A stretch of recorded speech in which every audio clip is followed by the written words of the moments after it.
B6. B6 is a request for approval of resolution number 26-007 of the School Board of Miami-Dade County, Florida, recognizing 100 Black Men of South Florida, Inc. I do not have any speakers at this time, so would Board Member Bendros Mendengal please present your item, ma'am, at this time? Thank you.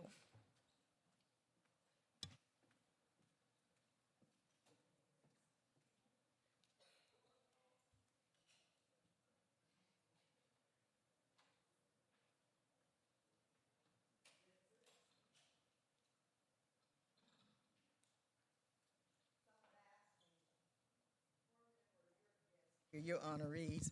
I see all those handsome men out there. Yeah, they're here. Hi. Oh my. Sorry to keep you waiting, but I think my manners were on top. We get requests for the grits. Do they have grits? They better, because we'll have to have them put the pots on. Thank you all so much for coming. I am so sure that you all had, Mr. President, Tish is watching. She told me to tell Pierre hello. He's one of my daughter's best friends, so I had to say that. To all of you who thought it not robbery to come to a school board meeting. Hi, Greg. How many of you have been to, Pierre, don't you dare raise your hand. How many of you have ever been to a school board meeting? Oh, good look. That's a good look, because we work for children, right? And I get to do you one better. I work for the ones with the short legs. They're right across the street. They're my bosses. So I am Dr. Dorothy Bendros Mendengal, little girl from Liberty City, 6312 Northwest 14th Court, Unit 115, Liberty Square Housing Projects. And they taught me to speak just like this. Greg, I didn't know I was on welfare until I went to Tuskegee. Did not know that if you live in public housing, your rent is subsidized, which means you're on welfare. But that's okay. I had the best teachers when I was coming through, as I said earlier. I started my journey as an announcer in elementary school. I was 7 years old. I didn't know I was smart.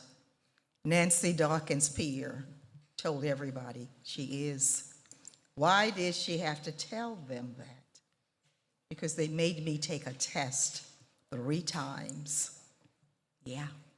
And when it was the 4th time, she said, that's it. Now, Nancy was a beginning teacher. Her husband, as you all know, was Miller Dawkins, commissioner. But that's my earth angel. If you go by Liberty City Elementary School, and as you walk into the cafeteria and you look, you saw it, Pierre? Quickly at your left, and you'll see a picture of Nancy Dawkins, and Dorothy Ruth Bendros Mendengal has her head on her shoulder. That's me. That's where I had to take that test more than one time. And I tried to figure out what was all of the hullabaloo. It was because I had a brother in 9th grade. When they called Mama and asked her, what do we do with Dorothy? She's passed this test. What do we do with her? She's passed it too many times. So my mom said, well, she's smart enough to go to, it was junior high then, Pierre. So Miss Gill was my principal. And she said, well, where would you want us to put her? She said, remember now, I told you her brother's in 9th grade. I was in 5th grade at the time. So Mama said, put her in 7th. She'll be fine. Remember, I'm the little girl from the projects. And I went over there, and I haven't stopped. Evicted twice in my life. 1 railroad shop colored edition. Pierre knows exactly where it is. from 46th Street to 54th Street, from 12th Avenue to 17th Avenue. That's where we were, 37 families. The Brainan family, you all know. Georgia Jones heirs, you all know. But I didn't come to talk about me.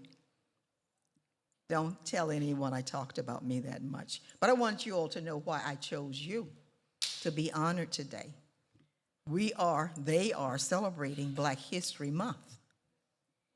But who better to celebrate at this school board meeting?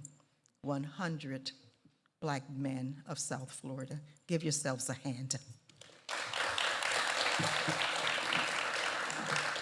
It's my honor and a special privilege to recognize an institution whose very existence is proof of the vision, discipline, and love for community. 100 Black men of South Florida Incorporated. For more than 35 years, this distinguished organization has stood not merely as a civic body, but as a moral compass, guiding, shaping, and calcifying generations across our region. Now, you probably think that that was written just because you are so special. Well, you're right. You are right. Some of you I know, and I know you personally. Others of you, I'm going to know more because I'm a school board member that represents 54 schools. But board member, why do you have so many? Because some people said when they were drawing, the cartographers were drawing the lines, and some of you didn't know this. There were those who said, I don't want those children in my district. So where do they put them? In District 2. Why? Because Dorothy can handle it. When they looked at my vita, anyone who had been through all that I'd been through, put them in there. Put Northwestern in there, put Booker T in there, put Jackson in there, put Turner Tech in there. Put Central in there. Thank you. I didn't call them all. But one that's in there that started my journey is Liberty City Elementary. So bring them all. It's almost biblical. Bring the children to me. I am an educator forever. I don't know how many of you are, but then you are. You've taught someone. You've taught someone. Continue to teach. 100 Black men of South Florida, you also made me, hope I get it right, Pierre, a walking library. Can you imagine that? Evicted twice and then someone wants to make me a walking library? You remember, Bert, you remember. I could talk about you all forever because you mesh with my story. Please understand that I'm grateful that you are who you are, that you never let anyone make you feel, no matter what your zip code is or was, because you know we move around. I don't deny you the right to do that, but never forget where you come from. So I have a proclamation to give to you all. So I'm going to ask you to stand up. Remember, I'm an educator. Please stand. I thought I saw you. This is Dr. LaQuisha Williams. She is one of my assistants, and she's going to help me present this proclamation. Come on, all of you. And don't slow it down. I want you all, Mr. President, please say a few words. Good afternoon, everyone. My name is Pierre Rutledge. I'm the president of the 100 Black Men of South Florida and a proud member of the Miami-Dade County Public School family. It is indeed an honor to accept this distinguished award on behalf of these men who volunteer their time. There were many who were not able to come this morning and this afternoon, but we're still united as one. What we do is very, very simple. We're in 4 areas. We're in mentoring, education, health and wellness, and economic empowerment. We've been in this community since 1989, when 10 or 11 men had the vision to do something that made an impact. It was an honor as one of the original 500 role models to see the things that they are doing. We're doing it as well. It takes a village to raise our children, and we take that very, very seriously. So, board member, Dr. Dorothy Bendross-Mendenhall, we thank you. We appreciate you. You celebrate us, but we also celebrate you. When the story is written and history is written, we want to make sure that the 100 Black men of South Florida are part of the legacy from Florida City to County Line Road. Thank you, and thank you for this distinguished honor.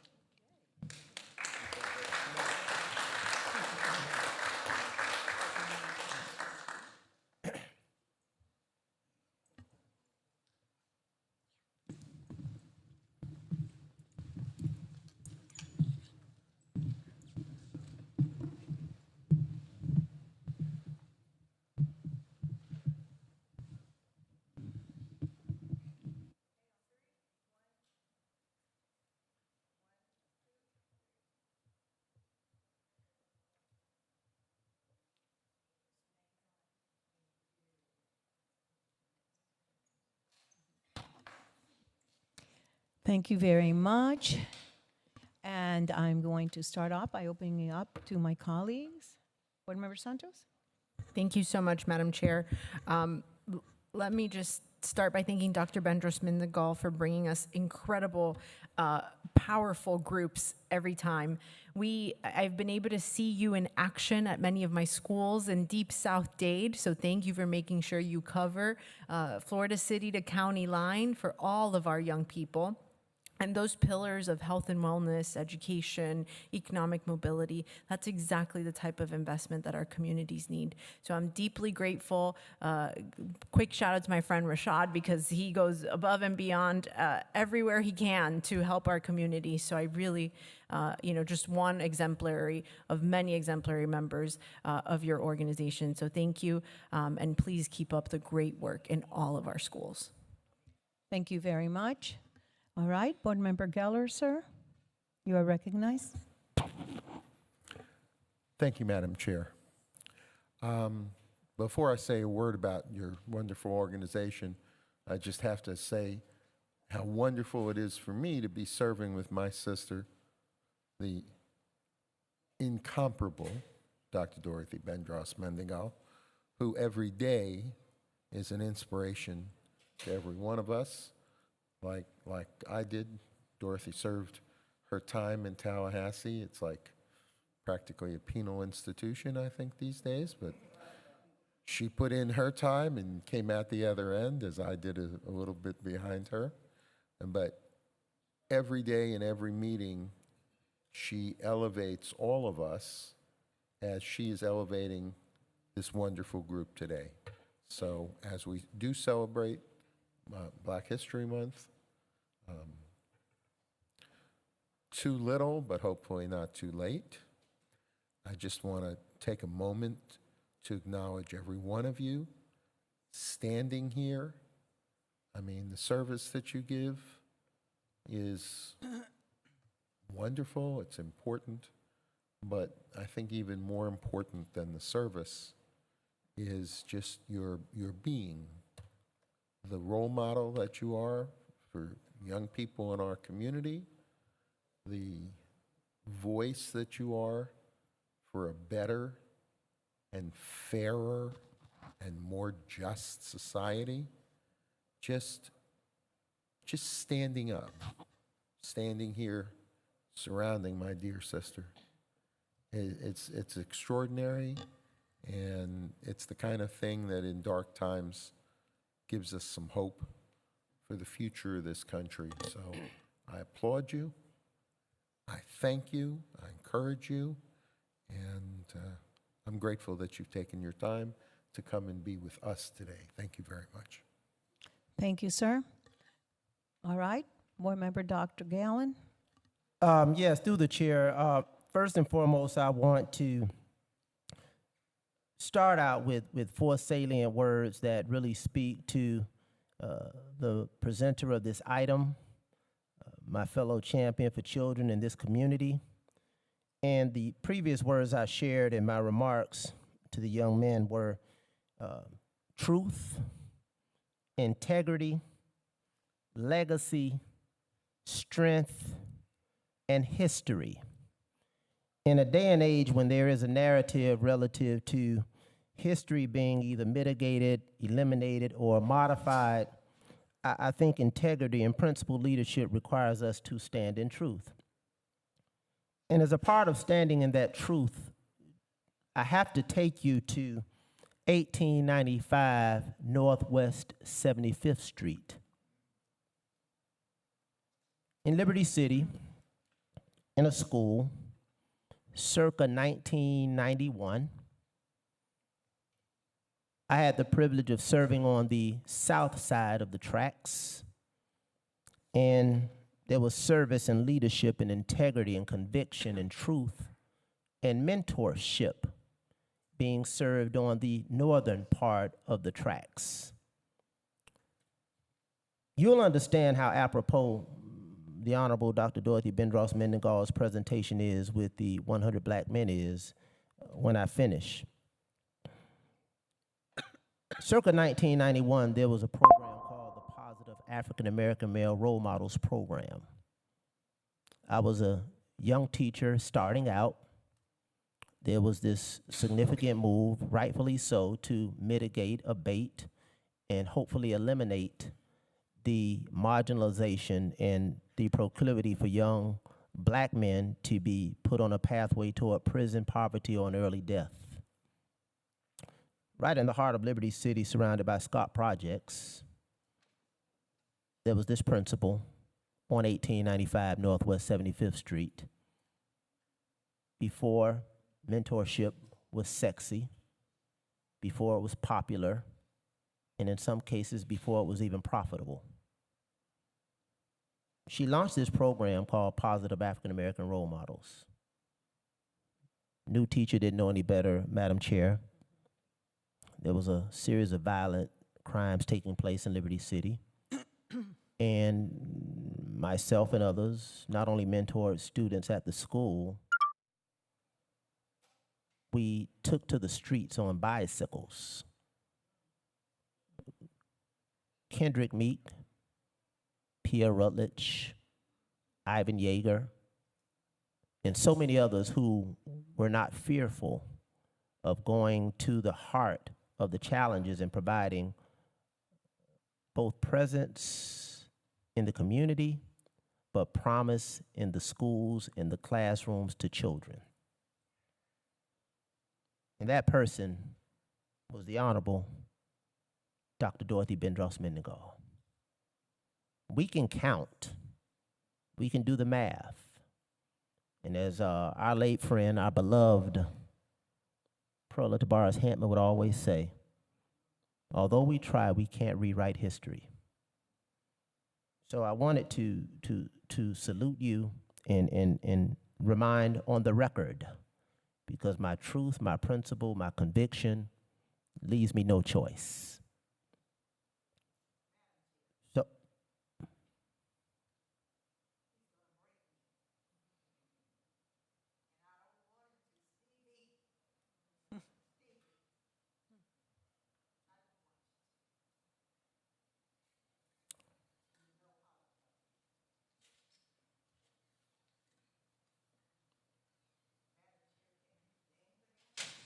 If that's what you would like, I will stop this gentleman from speaking, but I think he still wanted to say a few more things. I could, but let him just finish at least his thought. Okay, Madam Okay. Chair. I shall pivot. Thank you. So I'll pivot further back in history to 1963. 63 years ago, in the heart of the civil rights movement, in the heart of generations and legions of blacks in this country were relegated. There were a group of men who assembled to assume leadership, to assume fatherhood, to assume accountability, to provide presence and power and purpose and promise to their families first and their communities second, around some critical tenets such as mentorship, education, wellness, economic empowerment, all undergirded by leadership. And for 63 years, the 100 Black Men of America has provided this kind of support, guidance, love, and discipline to countless of young men. I've served witness to them investing their time, their talent, and their treasure without fanfare, not for sexiness, not for prestige, not for popularity, not for profit, but purely for purpose. And I want to thank you, Dr. Dorothy Bendros-Mendenhall, for bringing them here at this time. To the president, Pierre Rutledge, who, absent a title, has always stood for children, whether it was mentoring when I was principal at Holmes Elementary School or just lending his time, talent, and I can go down the list. So again, I want to thank you for this recognition. I want to thank you for what you do. You do it not for the recognition, you do it for the realities that we face and the real impact that you make. So again, thank you, Madam Chair, for allowing me to speak without intentions of breaking, but my late father would say, principled leadership requires truth at all times. So at the appropriate time, I look forward to co-sponsoring. Thank you. Thank you very much, sir. All right, I think everyone else has spoken already, so I'm just going to start off by saying it. I did tell him he hit it out of the ballpark, and he did with the students. But now we're hitting it out of the ballpark, and that's due to Dr. Bendros-Mendenhall, because she has been committed to this year in and year out as well. Truly hit it out of the ballpark. Thank you so very much, Dr. Bendros-Mendenhall, and to all of you, our role models that are here. You are those that, again, instead of just talking the talk, walk the walk. I love it.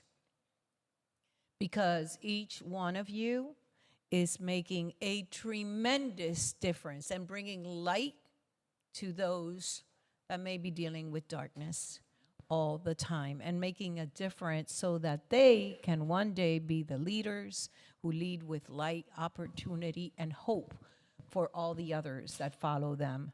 I am so very happy to see, and I underlined here just a couple of little things that I saw here that stood in my mind, something that I wanted to talk about.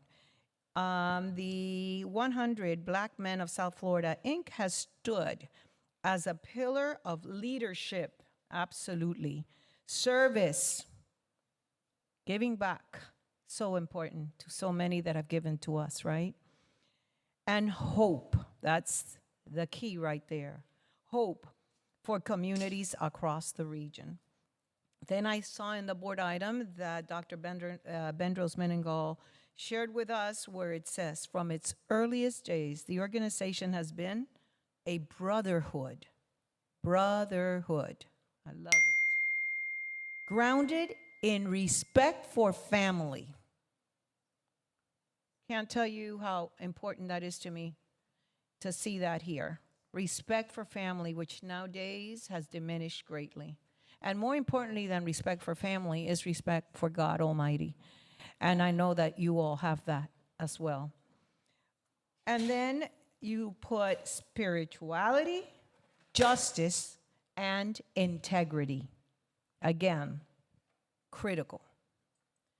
Equally central to its legacy is a tradition of service rooted in what I love, compassion and generosity through signature community give back events like the opening of schools, when you're giving the backpacks, during the holidays, when you're giving gifts to the children, turkeys, whatever it takes. Again, I just have to say thank you, because I know that mentoring, that's your number one that I heard mentioned, right? Mentoring is critical to our youth today. More than ever before, our youth need to have mentors. Men like you who are willing to give your time, your energy, as busy as you may be, it doesn't matter. You're making a difference each and every day. You're putting education, that was your second one. Education is first. There is no better return on investment than investing in education because you're investing in the future. These are the leaders of tomorrow. And health and wellness, critical. And of course, the economic expansion. So you hit it all. I mean, it's truly amazing, and I love seeing you here. My friend, you have been a devoted member of the Miami-Dade County Public School family for so many years, so thank you for what you're doing. So with that, I close by saying to you, Dr. Bendros-Menengal, again, thank you so very much for bringing this item forth to us today and this recognition, because they truly deserve it. You can see they're humble, each and every one of them, and their faces. They wouldn't be here unless you're highlighting them, and we need people like you at the leadership role to bring the light, that's all of you, where there is so much darkness nowadays for our children that they have to confront on a daily basis. So thank you. God bless each and every single one of you. And I hope that it continues to grow. Now, I only have one thing, and I think I'm going to have to bring an item. I'm seeing men, boys. Where are my girls here? And I happen to have a school, the only one that's all-girls school. Oh, boy, they're going to get ready because we got to get the girls involved here as well, and the ladies. Thank you. God bless you all. And I hope you come to Fathers in Action Week, Advocacy Week that we have, and then Fathers in Action Day that we're also going to celebrate. And we do this every single year. Thank you, Holly Swirling. You had a dream, and you made that dream become the reality. Thank you, Dr. Bendros-Menengal. You had a dream, and you made this become a reality as well. Thank you. Thank you, everyone, Madam Chair. Yes, ma'am. And so at this time, do I hear a motion for co-sponsors? Do I have a second? All in favor say aye. Any opposed, nay? Thank you. Motion passes. Do I hear a motion? All right. The item as amended. Do I have a second? All in favor say aye. Any opposed, nay? Motion passes. Congratulations. Thank you, guys. We're gonna go out front real quick and take a picture. And I would like my colleagues to make sure that you all stay till the very